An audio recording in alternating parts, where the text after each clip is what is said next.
Hey guys, it's time for TechNewsDay.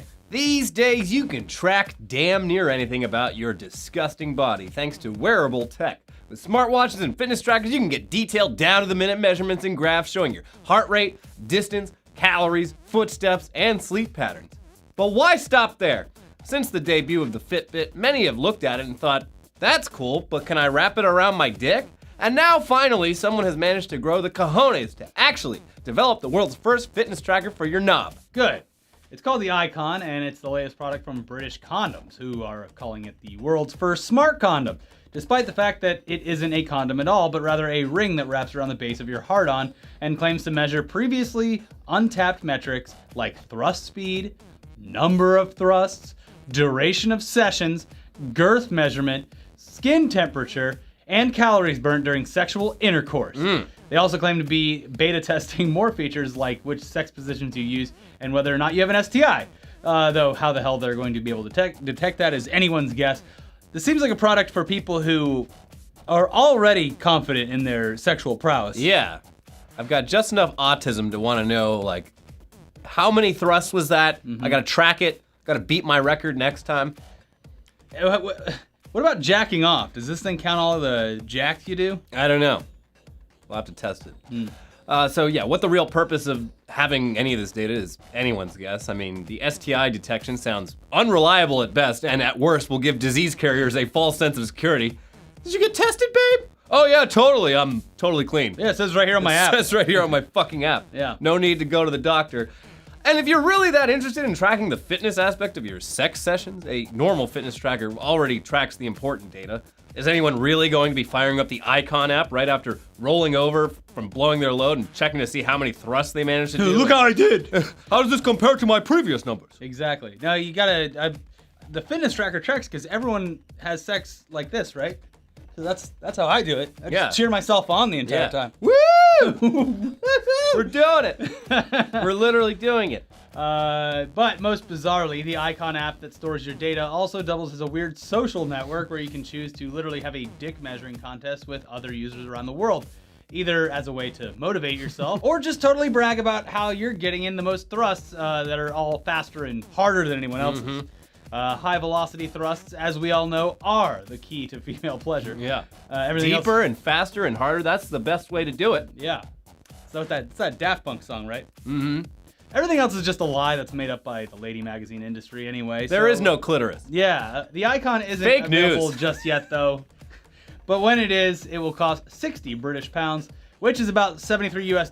But by the time it comes out, who knows? It could be $40 US because the pound just keeps falling. That's right. And considering that they haven't even revealed what the product looks like, just a product render of the box that it'll ship in, it's probably not very close to being ready for market. And right now, they're probably just gauging interest and seeing if this is even something worth researching and developing. No. But if you're sitting there thinking, I've just got to have this. Yeah. Well, there are other options out there. UK online sex shop Bondara released their Sex Fit vibrating connected cock ring way back in 2014 to mixed reviews. And it seems like they've stopped production on it, but hey, you can surely find one on the secondhand market if you really gotta have it. Yeah. Make sure you get it really tight. Broken in. When your penis turns purple, that's when you know it's time to go. Yeah. It's an indicator. There's also one called The Lovely. It's an Indiegogo funded cock ring that does a lot of the same shit as the Ikon, while also vibrating, and that costs $169. It seems to actually be about increasing both partners' pleasure rather than just tracking your thrust, so that's cool. Yeah.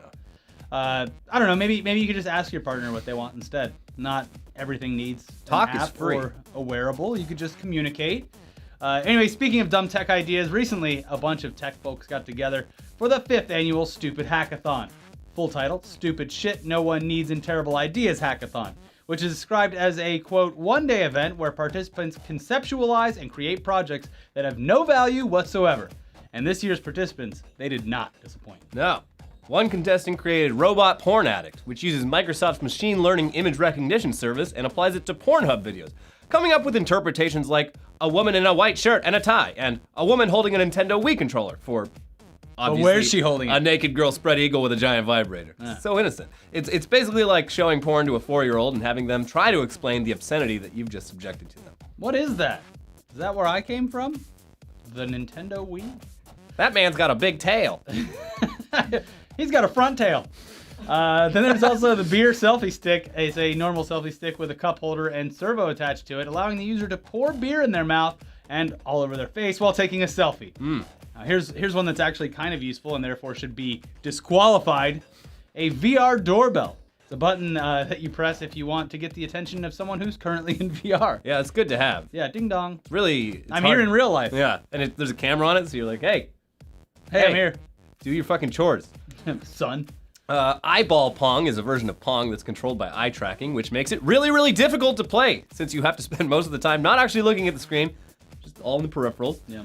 Magic Nub is an infuriating Chrome extension that you can download now, which forces you to use an on-screen virtual laptop nub to move your cursor and click on things. Woo! Hypochondry app is a website that lets you input your symptoms and receive the worst-case scenario prognosis. Oh, they already have that. It's WebMD. You have cancer. This one narrows it down to the answers you're looking for. I've got a slight rash on my elbow. That's probably cancer and you're going to die. I input tired, and it turns out that I have progressive supranuclear palsy, a fatal brain disease. So that sucks. Yeah. See you guys. Soylent for women is literally just Soylent with pink food coloring sold for double the price. Or you can just buy, what's the one that you got? Nectar. But it's not pink. Is it pink? No. Nah. Is it just the wrapping's pink? It's the same color pretty much. And it tastes kind of weird. There's also Outcognito mode. It's a Chrome extension that does the opposite of incognito mode by publicly tweeting out everything that you type and every website you visit. And then there's Zen Volt. It's a meditation app that monitors your brain waves and shocks you with electricity when you don't relax. These are all great. You better calm the fuck down. Yeah. Why are you so tense? Yeah. But as we all know, stupidity in the tech world is often not intentional or ironic. More often than not, it's genuine stupidity stemming from a poor understanding of the market that you're in and an overly optimistic outlook. Snap Incorporated, makers of Snapchat, learned a hard lesson in economics last week when they debuted on the New York Stock Exchange and saw immediate huge gains, followed by equally huge losses. The stock opened at it was first available at $17. Yeah. But it opened around $24 like as soon as it hit the market. Everyone bought a bunch of it. It jumped up to $24. The big gains continued into Friday, hitting $27 and getting a whole lot of rich people even richer, who all collectively decided that they'd made enough money in this bubble and pulled out, dropping Snap down to $23 on Monday and just $20 by Tuesday afternoon. Sad. It's bouncing back a little bit, but it's people just like going like, look at these fucking idiot millennials. Yeah, what are you jumping doing? into the stock market? Let's just manipulate this stock and continue to make money while they lose. Anyways, it's recovered a bit since then. Whatever. It's all this volatility. It's all just another lesson that tech companies with huge names and huge user bases aren't necessarily a surefire bet on the stock market. Because you actually need to be able to convince people you're going to be able to reliably make money and not just be a household name. It's ridiculous. They don't even make a profit. They even joked about the fact that they were worth so much without making a profit when they came out on the stock market. The Twitter's worth it's like the average stock price there's like $15. Yeah. Twitter's got to be worth more than Snapchat in the long run because President Trump's going to buy it. Yeah. Anyways, Facebook's stock debuted back in 2012 and took over a year before it started seeing gains. And Twitter stock, like we said, it's been sitting below its initial value for nearly 2 years now. It's just a initial yeah, and then. If you slowly want to make money over time, you can. When Twitter drops down to $15 even, invest, and then when it gets to $15.50, it's never gonna get lower than now. We've reached the bottom of the valley. Yeah. But yeah, the difference between Facebook and Twitter basically just comes down to how they make money. They both host ads and sell all sorts of user data to marketing firms, but the way Facebook is set up also makes it easier to gather more data and more detailed data, so more money. Facebook also has steadily and stealthily been buying up all sorts of other companies for their technology and using it to improve and bulk up their key properties of Facebook, Instagram, and WhatsApp, whose collective user base absolutely crushes that of Twitter or Snapchat. Yeah. Oh, and they even got into the hardware business with that Oculus Rift, though hasn't really gone as well in the short term as anyone would have hoped. Hey, you know how they make money? Actually, I don't think I want to give it away. It's a great idea. Yeah, you get on the next investors hey, call. Hey, Zuck. Oh, Facebook. Yeah. Facebook stock has been climbing for like 2 years now. Their best product is Messenger. We've said that a lot of times. The best product is Facebook Messenger. Yeah. Snap, back to Snap. They've already put out a hardware product of their own, the Snapchat Spectacles. And, I mean, yeah, they're pretty gimmicky, but they're actually affordable enough and appealing enough to have a source of revenue around them. And they're not stopping there. Reportedly, they're also working on a Snapchat drone, which worked out great for GoPro. and presumably various other stylish ways to take dog-face photos. So it's entirely possible that Snapstock will be a sound investment for at some point in the future. Yeah. Who knows? For now, it's just like every other tech stock. It's just wait. There was like a thing, reported tech that they're working on to where with they're probably going to make a VR headset just like everyone else. Oh. But with their VR headset and paired with the Snapchat spectacles, you can literally live someone else's day because you'll see the world exactly how they saw it seamlessly with the It's way like that movie Existenz. It's happening. Yeah. But that would be, I mean, it's sort of cool. I don't really know. I mean, I guess it's cool. Who knows? Whatever. Anyway, yeah, so there is actually a pretty huge, serious tech story this week. Yeah. So let's talk about that latest WikiLeaks info dump. Actually, never mind. Let's just get Phil in here to do it for us. All right, this week I'm gonna stop complaining about telecom companies and shift my focus to some people that can actually have me killed for bitching about them. The CIA. Hey, what's up, guys? You know where I live. Those rebel tattletales WikiLeaks dropped a banger of a new mixtape outlining the details of the CIA's hacking tools. And whoo doggy, it's kind of what we all deep down feared and knew what was happening as it was. This batch of leaks is called Vault 7 Part 1 Year 0. And despite it sounding like a Resident Evil Fallout mashup, it's actually just a big trove of 8,500 documents. So let's get to the meat of what these documents contain. According to WikiLeaks, the CIA can reportedly hack into Android, iOS, Windows, macOS, WhatsApp, Signal, Telegram, Confide, and Samsung smart TVs. Fuck, I have one of those. Encrypted apps like WhatsApp, Confide, Signal, and Telegram are still supposedly safe when it comes to their encryption, but the devices that they run on may not be. So think about it like this. Imagine someone's watching you write down a secret code on a piece of paper before you put it into a safe. If they see what you wrote down, it doesn't really matter that it ends up in a safe. That secret code is like the text or pictures or whatever you're gonna send through your encrypted app. In this case, it can be captured and screenshotted or whatever before the encrypted app gets a hold of it. So, there's this, I forgot to mention Linux is vulnerable. A lot of consumer routers are vulnerable. And we don't know the full extent of this because all 8,500 pages haven't been sifted through yet. And some of the tools the CIA used have been released as well. So look forward to script kiddies and semi-amateur assholes trying to just hack everyone around them.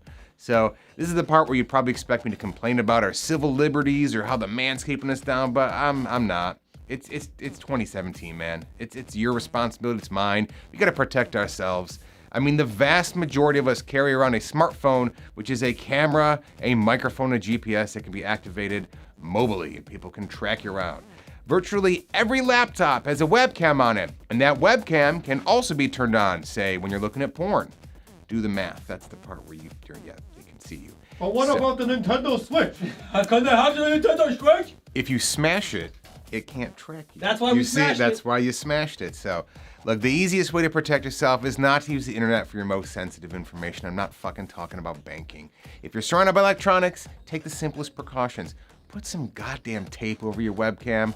If you're looking for something a little more refined, a little more professional, get one of these. I put them on my computers. They're called a Nope. You just stick it and you flip it when you want to talk to grandma. When you're done, you slap it down and no one sees you beating off. What about grandma? Well, that's her and I have a separate chat. It's a fireside chat because she's red hair. If you're doing something and you don't want people to track you, leave your fucking phone at home. If you don't want people to see your nudes, don't send them. Like, duh. The bummer answer here is to avoid electronics despite the fact they're everywhere around us. But if you can avoid electronics, it just is gonna make your life less convenient. And if you really give a shit about your privacy, you're gonna give up the convenience to keep what little privacy you have left. And if not, prepare to be tracked and hacked and whatever else the government and that asshole down the street is gonna do with those new CIA tools. So this shit sucks. And it's the least fun one to date, but that's a rap fact. Okay, and not all rap facts are fun, okay? All your pets are gonna die. That's not fun, but guess what? That's a rap fact. They're not all fun. I'm sorry. Thanks, Phil. I'm just as terrified as I've always been, maybe a little bit more now. I'm about the same. Yeah. Anyways, now we do have to give you a quick word from this week's sponsoring advertiser, HostGator. If you're looking into building your own website, HostGator has all the tools that you'll need to build it and host it. Their drag and drop website builder and mobile friendly templates make it easy to create a great looking website fast. HostGator doesn't cap the amount or size of files directly pertaining to your website, and you can even create as many email addresses and forwards as you need. They've also got 24/7 365 support available to assist you via live chat or email anytime you've got questions, and they give you a nice jump start for advertising with $100 worth of credits in Google AdWords. And if you give it a shot and you're not completely satisfied, simply cancel within 45 days for a full refund. Go see what HostGator can do for your website by going to HostGator.com/TechTuesday to sign up. Using that URL will get you 60% off, but hurry, because this is a limited time promotion. Discount applies to the first term only, so again, that is HostGator.com/TechTuesday. Okay, so back to that WikiLeaks story, though. We do need to address the fact that the CIA has had so many top secret projects and tools at their disposal over the years that they've simply run out of cool sounding names like MKUltra and COINTELPRO for their terrifying activities. For example, Eggs Mayhem is the name of the malware that they use to remotely access Chrome on Android devices. Ricky Bobby is the name of a Windows malware, and the actual CIA document that it's mentioned in also includes photos of Will Ferrell as Ricky Bobby from Talladega Nights, as well as a photo of Ricky Bobby and his best friend/enemy Cal. I like that. They also reference Shake and Bake in there. Yeah, they just loved that movie. That was their first test of it. Like, anyone who loves this movie, we're going to start tracking It them. actually won the CIA Movie Award that year, but no one heard about it because it's classified. Yep, there you go.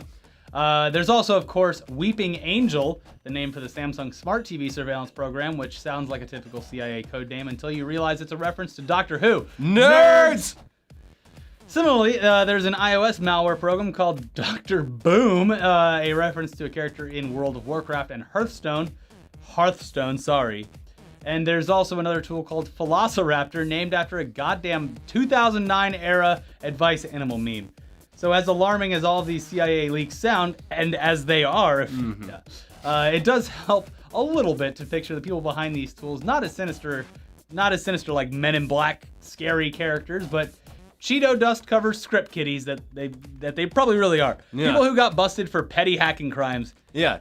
They're now You want to go to jail for 5 years? You want to make a little money at the sure, CIA? I'll do this depressing job, but I'm gonna have a little fun with it. Yeah. Yeah. Moving on to one last little tech news squirt to keep you in the know, though. Uber's no good, very bad 2017 continues to be not good and very bad, with CEO Travis Kalanick finally admitting that, he probably needs to get some new leadership in place to play good cop to his very bad cop. Coming up with an idea like Uber and getting the idea off the ground is one thing, it's an accomplishment, but it doesn't always translate into good long-term leadership. And that has certainly been the case here, with Uber's corporate climate said to include rampant sexism, and the CEO himself constantly getting caught being the tech bro asshole that he is. So they're reportedly on the market for a chief operations officer to steady the ship. Sign up now. Get yourself a job, kid. They should get that guy. I will run Uber. I will run the Uber. They should get that guy that used to work at Taco Bell that beat the shit out of one of the drivers. Yeah, they probably get along great. Yeah. Anyway, some steadying already seems to be happening there, with Uber finally deciding that testing their allegedly stolen self-driving car technology in California with all the proper permits was a better option than moving the whole operation to Arizona after the California DMV had the audacity to tell them to fill out the proper paperwork, which is pretty much the standard reaction when you go to Arizona for an easier life and realize that Arizona sucks. Yeah. Southern Arizona. Northern Arizona's lovely. It's too hot down there. So listen, moving forward, when one of their self-driving cars blows through 6 red lights, they'll actually be reporting it to the authorities instead of pretending that it never happened. Baby steps. Good for Although, after hearing that, I was like, get out of California. I don't want to get fucking run over by a self-driving Uber death machine. Luckily, I never leave the house. Yeah.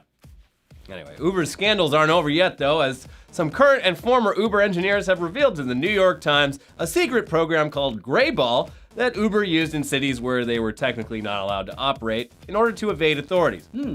If you'll remember, just a few short years ago, Uber was mostly operating in a legal gray area in most of the cities that it was in, with some places like Portland, Boston, Las Vegas, and entire countries like Australia, China, and South Korea just straight up telling them that what they're doing was illegal, and Uber's response being, nah, I'm just gonna keep doing it. Yeah. Well, it turns out in places like that, Uber was actively figuring out the identities of law enforcement personnel, and when those people would sign up for the app in order to catch Uber in the act, they were actually given a modified version of the app that didn't actually work. And it also gave bogus information about the location of drivers. They did this by monitoring which users happened to be spending a lot of their time in government buildings, opening and closing the app to look at the map. And also by checking if a user's credit card was tied to a government credit union. It's sinister, but it's smart. Yeah. Gotta give them I credit. learned it from you, CIA. Yeah. They're just taking the tools that they were provided by with you.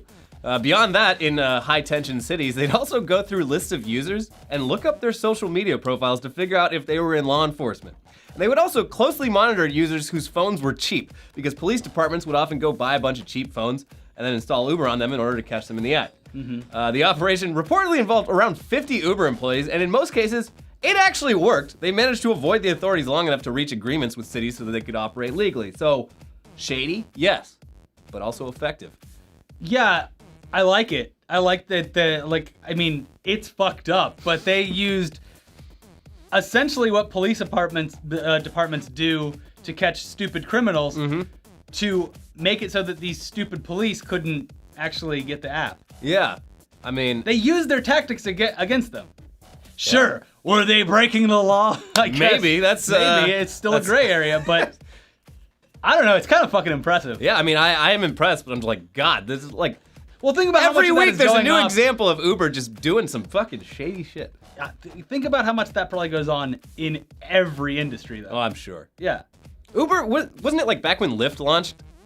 The Kalanick up in the New York office, he's like, everyone download Lyft now and just start ordering rides and canceling them at the last minute? Yeah, so they would like fuck up their business. God. I mean, if you're gonna be a dick, be a dick. Go full dick. Yeah, they went full dick. Anyways, that's it for this week's Tech News Day. Thanks again to this week's sponsoring advertiser, HostGator, for advertising on this show. Whether you're a small business or a first-time blogger, HostGator has all the tools you need to build and host your website. HostGator's 24/7 support is always available to assist you via live chat or email anytime you have a question.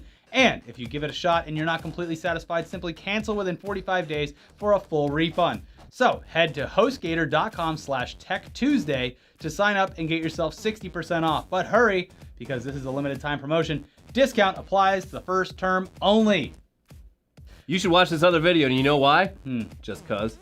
They're making a movie about it. Yeah, that's a good one. With and then Momoa Aquaman in it. And then watch our podcast, our most recent podcast. And then tomorrow we're doing a live stream of Cards Against Humanity on the Party Time channel. So just go to the search bar, type in ETC Party Time, subscribe to that channel. We'll be on 4:30 p.m. Thursday, Cards Against Humanity live. Yeah, do it.